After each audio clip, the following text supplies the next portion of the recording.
नमस्कार विद्यार्थी मित्रो, महा TET 2024 पेपर 1 या अनुषंगाने आपण परिसर अभ्यास या घटकाचे प्रश्न पाहणार आहोत. आपण जर परीक्षा देण्यास इच्छुक असाल तर हा व्हिडिओ खास आपल्यासाठी. तत्पूर्वी आपण जर आमच्या चॅनलवरती नवीन असाल तर कृपया चॅनलला सबस्क्राईब करा. तसेच व्हिडिओ आवडल्यास नक्कीच मित्रपरिवारामध्ये शेअर करा. एक दस्ता म्हणजे किती कागद? तर एका दस्त्यात किती कागद येतात असा हा पहिला प्रश्न. 12 कागद, 24 कागद, 144 यापैकी नाही असे आपले पर्याय आहेत. उत्तर आहे पर्याय 2 24 कागद. तर लक्षात घ्या, 12 कागद म्हणजे 1 डझन, 24 कागद म्हणजेच एक दस्ता आणि 144 कागद म्हणजेच एक ग्रोस. तर अशा प्रकारे आपण कागदांना एककामध्ये मोजतो. पुढचा प्रश्न, सायकलचे पॅडल फिरवण्यासाठी कोणत्या बलाची गरज असते? स्नायुबल, यांत्रिक बल, गुरुत्वीय बल यापैकी नाही. तर स्नायुबल हे करेक्ट उत्तर होय. आपल्या स्नायूद्वारे आपण पॅडल फिरवत असतो म्हणून स्नायुबलाचा वापर होतो. यांत्रिक बल यंत्राद्वारे तयार केलेलं बल. त्यानंतर गुरुत्वीय बल हे पृथ्वीद्वारे जे आकर्षण केलं जातं, पृथ्वी आकर्षित करते, त्याला आपण गुरुत्वीय बल असं म्हणतो. फिरते टर्बाईन हे कोणत्या ऊर्जेचे उदाहरण आहे? स्थितीज ऊर्जा, गतीज ऊर्जा, रासायनिक ऊर्जा. तर विद्यार्थी मित्रो, फिरते टर्बाईन हे गतीज ऊर्जेचं उदाहरण आहे. तर डॅममध्ये किंवा तळ्यामध्ये साठलेलं जे पाणी आहे तर ते स्थितीज ऊर्जेचं उदाहरण आहे. जेव्हा पाणी डॅममधून सोडलं जातं त्यावेळेस ते गतीज ऊर्जेत रूपांतरित होतं. त्यानंतर रासायनिक ऊर्जा ही आपल्याला बॅटरीमध्ये साठवलेली पाहायला मिळते, जी की बॅटरी आपण नंतर वापरतो. व्हिडिओ आवडत असल्यास नक्कीच लाईक करा. तसेच मित्रपरिवारामध्ये शेअर करण्यास विसरू नका. आयन निर्मिती प्रक्रियेस काय म्हणतात? आयनीभवन. तर विद्यार्थी मित्रो, आयनीभवन ज्याला इंग्रजीमध्ये आपण आयोनायझेशन असं म्हणतो, म्हणजेच फॉर्मेशन ऑफ आयन. त्यानंतर आयनीकरण आणि आयन परावर्तन हे पर्याय आपल्याला पाहायला मिळतात. करेक्ट उत्तर आयनीभवन हे होय. त्यानंतर द्रव व वायू पदार्थात उष्णतेचे वहन कोणत्या पद्धतीने होते? 1 प्रारण, 2 संक्रमण, 3 अधिग्रहण, 4 यापैकी नाही. तर ऑप्शन 1 प्राहन हे आपलं करेक्ट उत्तर होय. तर प्रारण पद्धतीने उष्णतेचे वहन आपल्याला द्रव व वायू पदार्थात झालेले पाहायला मिळते. कारण आहे, द्रव व वायू पदार्थाचे जे कण असतात ते एकमेकापासून काय असतात? दूर अंतरावर असतात.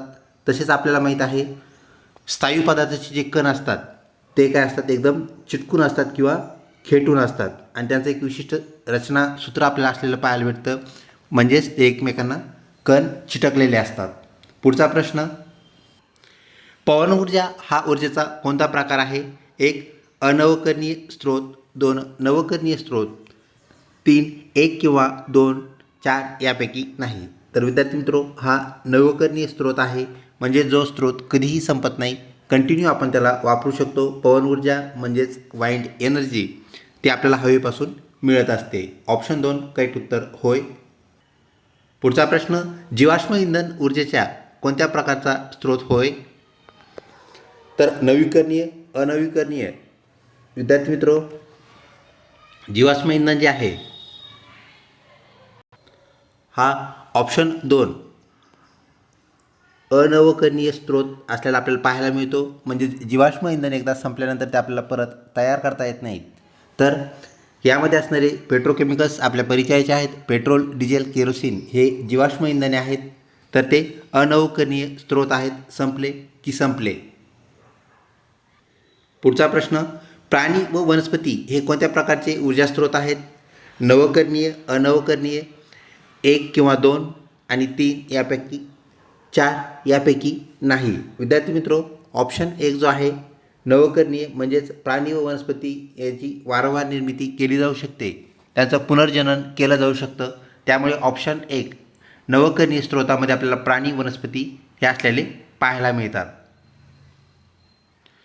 पुढचा प्रश्न, दुधातील स्निग्धता मोजण्याचे यंत्र कोणते? 1 लॅक्टोमीटर, 2 बॅरोमीटर, 3 ॲमीटर, 4 यापैकी नाही. विद्यार्थी मित्रो, लॅक्टोमीटर हे दुधातील स्निग्धता मोजण्याचे यंत्र होय, ज्याला आपण डिग्री लावणे असंही म्हणतो. तर लॅक्टोमीटर दुधातील स्निग्धता मोजत असते. तसेच लॅक्टोजन नावाचे हार्मोन आपल्याला माहीत आहे, ते दुधाशी निगडीत असलेलं हार्मोन प्रोटीन होय. त्यानंतर पुढचा प्रश्न, तापमान मोजण्याचे यंत्र कोणते? याचे ऑप्शन्स आपण पाहूया. तापमान मोजण्याचे यंत्र कोणते? ऑप्शन 1 तापमापी, 2 बॅरोमीटर, 3 ॲमीटर आणि 4 यापैकी नाही. विद्यार्थी मित्रो, तापमापी ज्याला आपण काय म्हणत असतो तर थर्मोमीटर या यंत्राद्वारे आपण तापमान मोजत असतो. त्यानंतर बॅरोमीटर व ॲमीटर हे जे घटक आहेत हे आपल्या तापमापीशी निगडीत नसलेले होय. ज्या बॅरोमीटरने आपण वातावरणाचा दाब म्हणजेच ॲटमॉस्फिअरिक प्रेशर मोजतो, त्यानंतर ॲमीटरने आपण करंट मोजत असतो. पुढचा प्रश्न, वातावरणीय दाब मोजण्यासाठी कोणते यंत्र वापरतात? ऑडिओमीटर, बॅरोमीटर, ॲमीटर यापैकी नाही. तर बॅरोमीटर या यंत्राद्वारे आपण वातावरणाचा दाब मोजत असतो, ॲटमॉस्फिअरचा दाब मोजत असतो. पुढचा प्रश्न, कोणत्या यंत्राने समुद्राची खोली मोजता येते? 1 ऑडिओमीटरने, 2 फॅथोमीटरने, 3 ॲमीटरने आणि 4 यापैकी नाही. तर ऑप्शन 2 फॅथोमीटर करेक्ट उत्तर होय. समुद्राची खोली मोजण्याचे एकक कोणते? तर आपल्याला इथे युनिट विचारला आहे. ऑप्शन 1 फॅथम हे करेक्ट उत्तर होय. तर न्यूटनमध्ये आपण बल मोजत असतो. जूल हे ऊर्जेचं एकक आहे आणि केल्विन हे उष्णतेचं एकक आपल्याला पाहायला मिळतं. त्यानंतर ध्वनीचे तीव्रता मोजण्याचे यंत्र कोणते? तर ध्वनीची जी तीव्रता आहे ती मोजण्याचे यंत्र कोणतं? ऑडिओमीटर, स्टेथोस्कोप, ॲमीटर यापैकी नाही. तर आपण जे ऑडिओ गाणे ऐकत असतो, ऑडिओ सॉंग्स, MP3 सॉंग्स आपण ज्याला म्हणतो, म्हणजे त्यावरून ऑडिओ, तर ऑडिओवरून ऑडिओमीटर ही गोष्ट आपण लक्षात ठेवा, जी की आपल्याला काय करते, ध्वनीची तीव्रता मोजण्याचं काम आपलं ऑडिओमीटर करतं. पुढचा प्रश्न, गव्हाचे शास्त्रीय नाव काय आहे? 1 पायझम सटायवम, 2 ट्रिटिकम ॲस्टिवम, 3 स्वर्गम ॲक्टिवम आणि 4 यापैकी नाही. तर ऑप्शन 2 ट्रिटिकम ॲस्टिवम हे गव्हाचे जे आपले एक धान्य आहे त्या धान्याचे शास्त्रीय नाव होय. तर पायझम सटायवम म्हणजेच आपला वाटाणा होय. बटाट्याचे शास्त्रीय नाव काय आहे? पायझम सटायवम, सोलेनम ट्युबरोजम, मॅग्निफेरा इंडिका यापैकी नाही. तर विद्यार्थी मित्रो, सोलेनम ट्युबरोजम आपल्याला माहीत आहे बटाटा हे कंद आहे, मूळ आहे आणि ट्यूब तर ते जमिनीखाली येणारं ट्यूब, यावरून आपण लक्षात ठेवावं सोलेनम ट्युबरोजम हे बटाट्याचे शास्त्रीय नाव होय. तर मॅग्निफेरा इंडिका हे आंब्याचे शास्त्रीय नाव आहे, हेही आपण विसरू नये. कोणत्या जीवनसत्वाच्या अनियमितपणाने म्हणजेच जीवनसत्व आपल्या खाण्यामध्ये, आहारामध्ये अनियमित असल्यामुळे केस गळती समस्या उद्भवते? ऑप्शन 1 ड जीवनसत्व, 2 क जीवनसत्व, 3 अ जीवनसत्व आणि 4 के जीवनसत्व. तर ऑप्शन 4 के जीवनसत्व याचं जर अनियमित प्रमाण आपल्या शरीरात असेल, खाण्यामध्ये असेल, तर आपल्याला केस गळतीसारखे समस्या उद्भवलेल्या पाहायला मिळते. पुढचा प्रश्न विद्यार्थी मित्रो, मानवात जनुकांची, ज्याला आपण इंग्रजीमध्ये जीन्स असं म्हणतो, जनुकांची संख्या किती असते? ऑप्शन 1 97 अब्ज, 2 97 लाख, 3 97,000 आणि 4 यापैकी नाही. तर 97 अब्ज एवढे प्रचंड जनुके म्हणजेच जीन्स आपल्या शरीरात असतात आणि ते आपलं शरीर आयुष्यभर ऑपरेट करतात, चालवतात. ऑप्शन 1 97 अब्ज करेक्ट उत्तर होय. जगात सर्वात कठीण पदार्थ कोणता आहे? 1 हिरा, 2 प्लॅटिनम, 3 लोखंड, 4 सोने. विद्यार्थी मित्रो, ऑप्शन 1 हिरा करेक्ट उत्तर होय. जरी आपल्याला तिथं पर्यायाला हायलाईट केलं असेल तरी आपण बाकीचे ऑप्शनही कन्क्ल्यूड करत आहोत, त्यांचंही डिस्क्रिप्शन करत आहोत. प्लॅटिनम हा जगातील सर्वात महाग धातू आहे. त्यानंतर सोने हा आपण दागिने बनवण्यासाठी वापरण्यात येणारा एक मौल्यवान व कामाचा किंवा जास्तीत जास्त उपयोगी असणारा धातू आहे. तसेच लोखंड हाही आपल्याला बहुउपयोगी असलेला धातू पाहायला मिळतो. तर हिरा हा जगातील सर्वात कठीण पदार्थ होय, ही बाब आपण लक्षात ठेवा. पुढचा प्रश्न, जगात सर्वात कठीण धातू कोणता? आपण मागाशी जो प्रश्न पाहिला कठीण पदार्थ कोणता, जो की हिरा होता, तर आता कठीण धातू प्लॅटिनम हा होय. त्यामुळे प्लॅटिनम या धातूला सोन्यापेक्षाही जास्त किंमत आहे, ही गोष्ट आपण लक्षात ठेवा. तर प्लॅटिनम करेक्ट उत्तर होय, जगातील सर्वात कठीण धातू. त्यानंतर सर्वोत्तम कोळसा कोणत्या प्रकारचा असतो? 1 बिटुमिनस, 2 पीठ, 3 अँथ्रासाइट, 4 यापैकी नाही. विद्यार्थी मित्रो, ऑप्शन 3 अँथ्रासाइट नावाचा जो कोळसा असतो तो आपल्याला सर्वोत्तम कोळसा असल्याला पाहायला मिळतो. तर कोळशामध्ये आपल्याला माहीत आहे कार्बनचं जे प्रमाण असतं ते ज्या कोळशामध्ये सर्वात जास्त आहे तो उत्तम कोळसा आणि सर्वात कमी कार्बनचं प्रमाण असलेला पीठ नावाचा जो कोळशाचा प्रकार असतो तो आपल्याला कमी प्रतीचा कोळसा असलेला पाहायला मिळतो. तसेच विद्यार्थी मित्रो, आपल्या सिमेंटमध्ये जिप्सम नावाचा एक पदार्थ असतो, घटक असतो. तर जिप्सम जितकं जास्त असेल तितकी सिमेंटची किंमत आपल्याला जास्त असलेली पाहायला मिळते आणि जिप्समचं प्रमाण कमी झालं की सिमेंटची किंमतही कमी होते आणि किंमत कमी झाली म्हणजे सिमेंटची प्रतसुद्धा कमी होते. ही बाब आपण लक्षात ठेवावी. तर अँथ्रासाइट सर्वात जास्त कार्बन असलेला सर्वोत्तम कोळसा, पीठ सर्वात कमी कार्बनचं प्रमाण असलेला कमी प्रतीचा असलेला आपल्याला पीठ हा कोळसा पाहायला मिळतो. व्हिडिओ आवडत असल्यास नक्कीच लाईक करा, मित्रपरिवारामध्ये शेअर करा. वजनात सर्वात जड धातू कोणता आहे? तर उत्तर आपण पाहूया. ओस्मिसम, चांदी, लोखंड, सोने. विद्यार्थी मित्रो, ओस्मिसम करेक्ट उत्तर आहे. तर जड धातू याचा अर्थ असा आहे की आपण त्याचा छोटा जरी क्यूब घेतला आणि त्याच आकाराचा जर चांदीचा क्यूब घेतला, लोखंडाचा क्यूब घेतला आणि सोन्याचा क्यूब घेतला तर ह्यामध्ये आपल्याला ओस्मिसम जे आहे त्याचा छोटा क्यूबसुद्धा काय असेल इतर धातूपेक्षा जड आहे. म्हणजेच तो काय करतो, कमी जागेमध्ये जास्त घनता आपल्याला त्याची पाहायला मिळते, जडत्व पाहायला मिळतं. त्यामुळे ओस्मिसम हा जगातील सर्वात जड धातू होय. रक्ताभिसरणास म्हणजेच ब्लड सर्क्युलेशनला किती वेळ लागतो? 1 50 सेकंद, 2 60 सेकंद, 3 22 सेकंद, 4 यापैकी नाही. विद्यार्थी मित्र, ऑप्शन 3 22 सेकंद करेक्ट उत्तर होय. पुढचा प्रश्न, कृत्रिम मानवी हृदय कोणते आहे? तर जराविक 7 हे कृत्रिम मानवी हृदय होय, जे की मानवनिर्मित आहे. त्यानंतर पुढचा प्रश्न, मानवी शरीरात रक्तशुद्धीकरण करणारा अवयव कोणता? म्हणजेच ब्लड फिल्ट्रेशन जे आहे ते कोणत्या ठिकाणी होतं? 1 वृक. विद्यार्थी मित्रो, वृक म्हणजेच किडनी. तर किडनी या ठिकाणी आपल्याला ब्लड फिल्ट्रेशन झालेलं पाहायला भेटतं. हृदय ज्याला आपण हार्ट म्हणतो, तर हार्टमध्ये आपल्याला माहीत आहे हृदय फक्त काय करत असतं तर रक्ताचं पंपिंग करतं, म्हणजे सर्व अवयवांना रक्त पुरवण्याचं काम करतं. त्यामुळे आपण हृदयाला pumping organ of the human body असंही म्हणतो. फुफ्फुस यामध्ये आपल्याला माहीत आहे ऑक्सिजन रक्तामध्ये मिसळण्याचं काम केलं जातं आणि रक्तातील कार्बन डायऑक्साईड हा शरीरातून बाहेर टाकण्याचं काम केलं जातं. म्हणजेच वृक, किडनी हे रक्त शुद्धीकरण करण्याचा कारखाना आपण म्हणूया किंवा अवयव म्हणूया. पुढचा प्रश्न, आरएच फॅक्टर ज्याला आपण म्हणत असतो, आरएच घटकाचा शोध कोणी लावला? लँडस्टेनर, 2 विनर, 3 वेस आणि 4 लँडस्टेनर व विनर. तर ऑप्शन 4 लँडस्टेनर व विनर यांनी रक्तातील आरएच जो फॅक्टर आहे त्याचा शोध लावलेला आहे. तर लँडस्टेनरने रक्तगटाचा शोध लावला, ही गोष्ट आपण या अनुषंगाने लक्षात ठेवावी. कोणत्या रक्तगटास सर्वदाता असे म्हटले जाते? ज्याला आपण युनिव्हर्सल डोनर असं म्हणतो. अ रक्तगट, ब रक्तगट, ओ रक्तगट आणि अ ब ज्याला आपण ए बी रक्तगट असं म्हणूया, ए बी ब्लड ग्रुप म्हणूया. तर ओ रक्तगट जो आहे तो कुणालाही रक्त देऊ शकतो, त्यामुळे आपण त्याला काय म्हणत असतो तर सर्वदाता म्हणजेच युनिव्हर्सल डोनर. कोणत्या रक्तगटास सर्वग्राही म्हटले जाते? म्हणजेच युनिव्हर्सल ॲक्सेप्टर. तर रक्तगट ए, रक्तगट बी, रक्तगट ओ, रक्तगट ए बी म्हणजेच अ ब.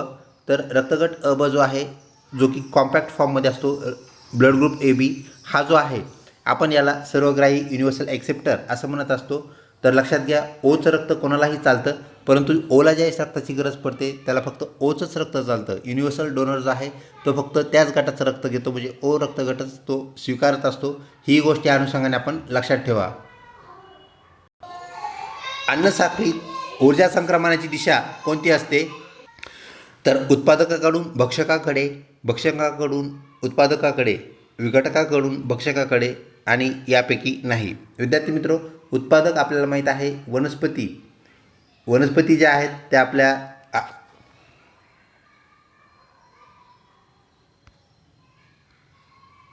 सॉरी फॉर इनकन्व्हिनियन्स, वनस्पती ज्या आहेत त्या आपल्या अन्नसाखळीमधील उत्पादकाचं काम करतात. तर प्राथमिक भक्षक, द्वितीय भक्षक, तृतीय किंवा सर्वोच्च भक्षक जे आहेत ते आपल्याला भक्षकाचं काम करताना पाहायला मिळतात. म्हणजेच उत्पादकाकडून ऊर्जा ही काय होत असते, संक्रमित होत असते भक्षकाकडे. पुढचा प्रश्न, विघटकाचे अन्नसाखळीत काय काम असते? 1 जीवभूरसायन चक्र अबाधित ठेवणे, 2 अन्न तयार करणे, 3 तृतीय भक्षकास खाणे आणि 4 उत्पादकांना विघटित करणे. विद्यार्थी मित्र ऑप्शन 1 जीवभूत रसायन चक्र जे आहे तर ते अबाधित ठेवणे म्हणजेच जिओकेमिकल सायकल चालवणे हे आपल्याला विघटकाचं, तर विघटक जो आहे अत्यंत महत्त्वाची भूमिका बजावणारा आपल्या अन्न साखळीतील घटक होय. तसंच अन्न तयार करण्याचं काम जे आहे ते उत्पादकाचं असतं. तृतीय भक्षकास खाण्याचं काम आपल्याला माहीत आहे सर्वोच्च भक्षकाचं असल्याला आपल्याला पाहायला मिळतं. त्यानंतर उत्पादकांना विघटित करणे किंवा कुठल्याही मृत प्राण्याला, मृत वनस्पतीला, सूक्ष्मजीवाला विघटित करण्याचं काम हे विघटकांचं असतं. हे या अनुषंगाने आपण लक्षात ठेवावं. पुढचा प्रश्न, बर्फाळ प्रदेशात बर्फ झाडावर साचू नये म्हणून झाडांच्या आकारात कोणते अनुकूलन म्हणजेच ॲडॅप्टेशन आपल्याला पाहायला आढळते. 1 शंकवाकृती आकार असणे, 2 पसरट फांद्या असणे, 3 नाजूक खोड असणे आणि 4 यापैकी नाही. तर विद्यार्थी मित्र त्या पानांचा जो आकार असतो शंकवाकृती आपल्याला पाहायला मिळतो, शंकूसारखा असलेला पाहायला मिळतो, जेणेकरून काय होत असतं तर बर्फ साचलेला काय होतो निथळण्यास म्हणजेच खाली पडण्यास, खाली गळण्यास त्यांना मदत होते. ऑप्शन 1 करेक्ट उत्तर होय. सर्वप्रथम पृथ्वीवर कोणता वनस्पती गट उदयास आला, म्हणजेच आपल्या भूतलावर सर्वात अगोदर कोणत्या प्रकारच्या वनस्पती आल्या, कोणत्या गटातल्या वनस्पती आल्या? 1 शेवाल, 2 कवक, 3 सपुष्प वनस्पती, 4 द्विदल वनस्पती. विद्यार्थी मित्र ऑप्शन 1 शेवाल प्रकारच्या वनस्पती सर्वप्रथम आपल्याला आपल्या भूतलावर, आपल्या पृथ्वीवर आलेले पाहायला मिळतात. काही ठिकाणी मग शेवाळ्यासारखे घटक त्या वनस्पतीमध्ये नव्हते, काही अडचणी आल्या म्हणून कवकसारख्या घटक वनस्पती तयार झालेल्या आपल्याला पाहायला भेटल्या. त्यानंतर ॲडव्हान्स वनस्पती आपल्याला सपुष्प वनस्पती म्हणजे फुलं असणाऱ्या वनस्पती पाहायला भेटल्या. आणि त्यानंतर द्विदल घटक जे आहेत, द्विदल घटक म्हणजेच ज्या वनस्पतींचे बिया ज्या आहेत त्या 2 घटकामध्ये फुटू शकतात, ज्याला आपण पल्स म्हणूया, डाळी म्हणूया, डाळीसारख्या वनस्पती आपल्याला तयार झालेल्या पाहायला मिळाल्या. तर सगळ्यात पहिल्या कोण आलं? सर्वप्रथम पृथ्वीवर येणारी वनस्पती म्हणजेच शेवाल, ज्याला आपण मराठीमध्ये शेवाळं असं म्हणतो. ही बाब आपण लक्षात ठेवा, दॅट इज अल्गी. पुढचा प्रश्न विद्यार्थी मित्र, अनुकूल परिस्थितीत जीवाणू किती कालावधीत दुप्पट होऊ शकतात? म्हणजे कुठलेही जे जीवाणू आहेत, ज्याला आपण बॅक्टेरिया म्हणतो इंग्रजीमध्ये, तर त्यांचा दुप्पट होण्याचा जो रेट आहे, दुप्पट होण्याचा जो दर आहे तो आपल्याला कोणत्या अनुकूल परिस्थितीत किती फास्ट पाहायला मिळतो? तर 20 मिनिटामध्ये आपल्याला ते दुप्पट झालेले पाहायला मिळतात. एरवी त्यांचा दर काय होत असतो? कमी कमी झालेला आपल्याला पाहायला मिळतो. म्हणजेच अनुकूलन परिस्थिती नसेल, ज्याला आपण प्रतिकूल परिस्थिती, ॲडवर्स कंडिशन असं म्हणत असतो, ॲडवर्स कंडिशनमध्ये हा कालावधी आपल्याला वाढलेला पाहायला मिळतो. तर सर्वात कमी कालावधी आपल्याला ह्या अनुकूल परिस्थितीत पाहायला मिळतो 20 मिनिट. 20 मिनिटात जे बॅक्टेरिया आहेत ते आपल्याला दुप्पट पाहायला भेटतील अनुकूल परिस्थितीमध्ये. ही बाब आपण लक्षात ठेवावी. RNAचे पूर्ण रूप काय आहे? Ribonucleic acid, radionucleic acid, deoxy nucleic acid, त्यानंतर यापैकी नाही. ऑप्शन 1 रायबोन्यूक्लिक ॲसिड हे RNAचं पूर्ण रूप होय. कॉलरा रोगाचा रोगजंतू कोणता? व्हिब्रिओ कॉलरी, प्लाझ्मोडियम वायवॅक्स, HIV, त्यानंतर यापैकी नाही. विद्यार्थी मित्र ऑप्शन 1 व्हिब्रिओ कॉलरी हा कॉलरा रोगाचा रोगजंतू होय. तसेच प्लाझ्मोडियम वायवॅक्स ह्या परजीवीमुळे आपल्याला मलेरिया झालेला पाहायला मिळतो. तर HIV या घटकामुळे, ह्या विषाणूमुळे आपल्याला एड्स नावाचा रोग झालेला पाहायला मिळतो. तर व्हिब्रिओ कॉलरी करेक्ट उत्तर होय. विषमज्वर रोगाचा रोगजंतू कोणता? 1 साल्मोनेला टायफी, 2 प्लाझ्मोडियम वायवॅक्स, 3 HIV, 4 यापैकी नाही. तर विद्यार्थी मित्र ऑप्शन 1 साल्मोनेला टायफी हा विषमज्वर, ज्याला आपण टायफॉईड असं म्हणत असतो, त्यामध्ये ज्वर म्हणजेच ताप हा विषम असतो, कमी होत असतो, जास्त होत असतो, त्यामुळे आपण त्याला विषमज्वर म्हणतो. ऑप्शन 1 करेक्ट उत्तर होय. NIVचे पूर्ण रूप काय आहे? 1 national institute of virology, 2 national institute of veterinary, 3 national institute of vaccine आणि 4 यापैकी नाही. विद्यार्थी मित्र option 1 national institute of virology हे आपल्याला NIVचे पूर्ण रूप असलेले पाहायला मिळते. पुढचा प्रश्न, एलिझा चाचणीद्वारे कोणत्या रोगाचे निदान करता येते? 1 malaria, 2 K test, 3 AIDS, 4 antigen. Option 3 AIDS correct उत्तर होय. पुढील प्रश्न, जेनरिक औषधांना काय म्हणतात? सामान्य औषधे, विशेष औषधे, अनुपयुक्त औषधे आणि 4 यापैकी नाही. ऑप्शन 1 सामान्य औषधे आपण जेनरिक औषधांना म्हणत असतो. पुढचा प्रश्न, धातूला ठोकून पत्रा तयार करण्याचा गुणधर्म म्हणजे काय? ऑप्शन 1 वर्धनीयता, 2 तन्यता, 3 चकाकी, 4 यापैकी नाही. तर वर्धनीयता लक्षात ठेवा, वर्धनीय म्हणजे वाढवणे, तर त्याचा आकार आपण वाढवत असतो, ठोकून आकार वाढवणे याचा अर्थ वर्धनीयता. हा धातूचा पत्रा तयार करण्याचा गुण, ही आपण बाब लक्षात ठेवावी. पुढचा प्रश्न, धातूला ओढून किंवा ज्याला आपण ताणून असं म्हणतो, धातूला ओढून त्यापासून तार तयार करण्याच्या गुणधर्माला काय म्हणतात? तार तयार करण्याचा गुणधर्म. ऑप्शन 1 वर्धनीयता, 2 तन्यता, 3 चकाकी, 4 यापैकी नाही. तर ऑप्शन 2 तन्यता. तन्यतावरून लक्षात घ्यावे की ताणणे किंवा ओढणे त्यामुळे तार तयार होते. तर तन्यता करेक्ट उत्तर होय. धातूची इलेक्ट्रॉन देवाणघेवाणीची प्रवृत्ती काय असते? म्हणजे इलेक्ट्रॉन देवाणघेवाण प्रवृत्तीमध्ये धातू कोणती भूमिका बजावतात असा हा प्रश्न. 1 इलेक्ट्रॉन देण्याची भूमिका, 2 इलेक्ट्रॉन घेण्याची भूमिका, 3 कधीकधी इलेक्ट्रॉन घेणे तर कधीकधी देणे अशी दुहेरी भूमिका, आणि 4 यापैकी नाही. विद्यार्थी मित्रो, ऑप्शन 1 इलेक्ट्रॉन देणे हा आपल्याला जो गुण आहे धातूंचा पाहायला मिळतो. तो इलेक्ट्रॉन दिला की त्याच्यावरती धनप्रभार आपल्याला अणुवरती आलेला पाहायला मिळतो. इलेक्ट्रॉन घेण्याचा जे प्रवृत्ती आहे ती प्रवृत्ती कोणाची आहे? तर ती अधातूची आहे. ही गोष्ट आपण लक्षात ठेवा. अधातूची पद्धती आपल्याला इलेक्ट्रॉन घेण्याची पाहायला मिळते. काही घटक असे आहेत, काही मूलद्रव्ये आपल्याला असे पाहायला भेटतात, ते कधीकधी इलेक्ट्रॉन घेतात तर कधीकधी इलेक्ट्रॉन देतात.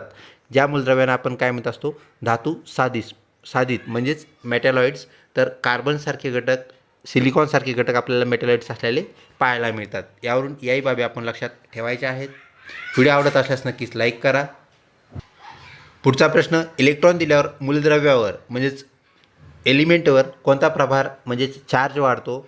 1 ऋणप्रभार, 2 धनप्रभार, 3 धन किंवा ऋणप्रभार, आणि 4 यापैकी नाही. तर विद्यार्थी मित्र, आपल्याला धनप्रभार वाढलेला पाहायला मिळतो. म्हणजे जेव्हा कुठलाही मूलद्रव्य इलेक्ट्रॉन देतो त्याचा धनप्रभार अधिक होतो, वाढतो.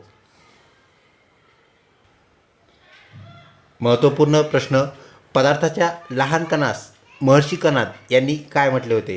1 परमाणू, 2 अणू, 3 केंद्रकी, 4 यापैकी नाही. विद्यार्थी मित्रो, ऑप्शन 1 परमाणू करेक्ट उत्तर होय, जो की आपला आज अणू म्हणजेच ॲटम म्हणून ओळखला जातो. तर परमाणू हे महर्षी कणाद यांनी दिलेलं त्याला नाव होय. मूलद्रव्याच्या कक्षा कोणत्या इंग्रजी अक्षराने दर्शवतात? तर मूलद्रव्याच्या ज्या कक्षा आहेत त्या कोणत्या अक्षराने आपण दाखवत असतो असा हा प्रश्न. KLMN ही अक्षरे, WXYZ, त्यानंतर PQRS T आणि यापैकी नाही. तर विद्यार्थी मित्रो, KLMN हे 4 अक्षर आपण वापरत असतो, किंवा त्याला अजून एक दुसरी पद्धती आहे, ते अंकाद्वारे सुद्धा आपण दाखवत असतो. ते म्हणजेच कक्षा पहिली, कक्षा दुसरी, कक्षा तिसरी किंवा कक्षा 3 आणि कक्षा 4. म्हणजेच एकतर ते आपण संख्येद्वारे 1 2 3 4 किंवा अक्षराद्वारे KLMN शेल किंवा ज्याला आपण कक्षा म्हणतो, या पद्धती आपल्याला ते मूलद्रव्याच्या कक्षा दाखवता येतात, सांगता येतात. पुढचा प्रश्न, एकसारखे संघटन असणाऱ्या द्रव्याच्या भागास काय म्हणतात? 1 प्रवाहस्था, 2 समंगता, 3 भिन्नता म्हणजेच भिन्न अंगता, आणि त्यानंतर यापैकी नाही. तर विद्यार्थी मित्रो, अवस्था आपण असं म्हणत असतो. ऑप्शन 1 करेक्ट उत्तर होय. पुढचा प्रश्न, ऑक्सिडीकरण व क्षपन एकत्र होणाऱ्या अभिक्रियेस काय म्हणतात? 1 रेडॉक्स अभिक्रिया, 2 ऑक्सिडीकरण अभिक्रिया, 3 क्षपन अभिक्रिया, 4 यापैकी नाही. तर विद्यार्थी मित्रो, ऑक्सिडेशनचं OX आणि रेडॉक्सचं RE, तर रेडॉक्स REDOX अशा प्रकारची जी रिॲक्शन आहे, रिडक्शन ऑक्सिडेशन असे दोन्ही शब्द आलेली रिॲक्शन जी आपल्याला पाहायला मिळते ती म्हणजे रेडॉक्स अभिक्रिया, रेडॉक्स रिॲक्शन होय. ऑप्शन 1 करेक्ट उत्तर होय. पुढचा प्रश्न, औषधात चांदीचा वापर काय म्हणून केला जातो? म्हणजे चांदीचं तत्त्व कोणतं आहे असा हा प्रश्न. 1 अँटीबायोटिक, 2 उत्तेजक म्हणून, 3 उत्प्रेरक म्हणून, आणि 4 यापैकी नाही. तर विद्यार्थी मित्रो, हळद व चांदी या दोघांचाही वापर आपल्याला सारखा असलेला पाहायला मिळतो, तो म्हणजेच अँटीबायोटिक. पुढचा प्रश्न, उत्प्रेरक म्हणून कोणत्या धातूंचा वापर केला जातो? प्लॅटिनम, पॅलेडियम, 1 व 2 आणि 4 यापैकी नाही. तर विद्यार्थी मित्र, ऑप्शन 3 1 व 2 म्हणजे प्लॅटिनियम आणि पॅलेडियम हे दोन्ही धातू आपण काय करत असतो? उत्प्रेरक, ज्याला आपण कॅटॅलिस्ट असं म्हणतो, त्याचा वापर आपण करत असतो. विद्यार्थी मित्रो, आजच्या प्रश्नावलीमधला शेवटचा प्रश्न, 100% शुद्ध सोने किती कॅरेटचे असते? 1 24, 2 22, 3 18, 4 यापैकी नाही. विद्यार्थी मित्रो, 24 कॅरेटचं सोनं म्हणजेच 100% शुद्ध सोनं होय. जसे जसे कॅरेट कमी होत जातात, आताच आपण एका प्रश्नाअंतर्गत पाहिलं की जिप्समसारखा घटक सिमेंटची क्वालिटी ठरवतो. त्यानंतर कोळशाचा जो मुख्य घटक आहे त्याचा जो आत्मा आहे तो म्हणजेच कार्बन, तर त्यासारखंच आपल्याला इथं सोन्याचं सुद्धा झालेलं पाहायला मिळतं. आपण जेव्हा म्हणतो सोनं 22 कॅरेटचं आहे, सोनं 20 कॅरेटचं आहे किंवा त्यापेक्षा खालचे कॅरेट्स, तर त्यामध्ये आपण अशुद्धी मिसळलेली असते. त्यामध्ये मग तांबे मोठ्या प्रमाणात आपण तांबे मिसळतो, इतरही घटक आपण त्यामध्ये मिसळत असतो आणि त्यामुळे सोनं काय त्याची क्वालिटी ज्याला आपण काय म्हणू तर क्वांटिटीसुद्धा, तर सोन्याची क्वांटिटी कमी होते आणि त्याचं पर्सेंटेज आपल्याला घसरलेलं पाहायला मिळतं. म्हणजे 100% शुद्ध सोनं म्हणजे 24 कॅरेट सोनं होय. व्हिडिओ आवडला असल्यास नक्कीच लाईक करा. चॅनलला नसलं सबस्क्राईब केलं तर कृपया सबस्क्राईब करा व मित्रपरिवारामध्ये शेअर करण्यास विसरू नका. परिसर अभ्यास हा घटक आपल्याला अत्यंत महत्त्वपूर्ण आहे आपला TET पेपर 1साठी. तर त्याचा आपण अशाचद्वारे प्रश्नावलीद्वारे काय करूया, अभ्यास करूया, जो की आपल्याला परीक्षेला उपयुक्त ठरेल. लवकरच भेटूया पुढच्या व्हिडिओमध्ये. तोपर्यंत धन्यवाद.